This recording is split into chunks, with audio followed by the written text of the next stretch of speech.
পটলের ভর্তা বানানোর জন্য দুটো শুকনো লঙ্কা, চারটে কাঁচা লঙ্কা, রসুন কুচি আর কালো জিরে নিয়েছি। একটু পরিমাণ মতো হলুদ নিয়েছি, একটু সাদা লবণ নিয়েছি। এবার একটা ছুরি দিয়ে পটলের গাটা ঘষে ঘষে উপরের ছালটা ছাড়িয়ে নেব। কেটে নিয়েছি। কেটে রাখা পটলগুলো ভালো করে জল দিয়ে ধুয়ে নিতে হবে। কড়াতে জল দিয়ে পটলগুলো সেদ্ধ করে নেব। মিনিট 15 মতো লাগবে সিদ্ধ হতে। আমি একটু খুন্তি দিয়ে দেখে নেব সিদ্ধ হয়েছে কিনা। এবার নামিয়ে নেব। প্রথমে কড়াতে সরষের তেল দিলাম। তেলটা ভালোভাবে গরম হলে এবার ফোড়ন করে নেব।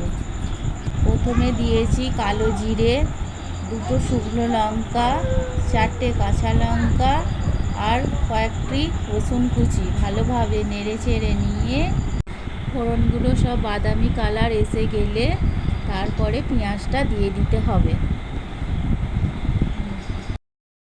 এবার পেঁয়াজটা দিয়ে দিলাম। পেঁয়াজটা লাল লাল করে ভেজে নিতে হবে।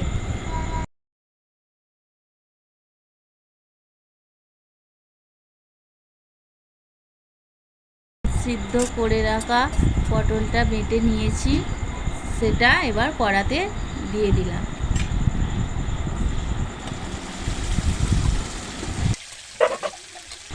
এইভাবে ভালো করে নেড়ে চেড়ে নিয়ে পটলের মধ্যে যে জল ভাবটা আছে সেটা সব মেরে নিতে হবে। ভালো করে নেড়ে চেড়ে নিয়ে পরিমাণ মতো লবণ আর একটু হলুদ দিয়ে দিতে হবে।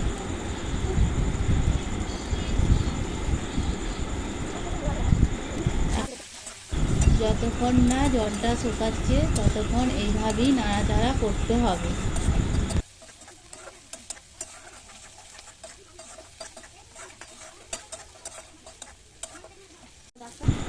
দেখুন পটলের ভর্তা হয়েই গেছে।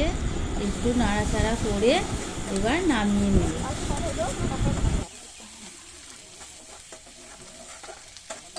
দেখুন বন্ধুরা, জলটা শুকিয়ে গেছে, এবার নামিয়ে নেব।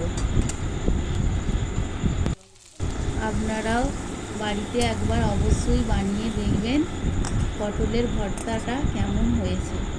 কমেন্ট করে জানাতে ভুলবেন না।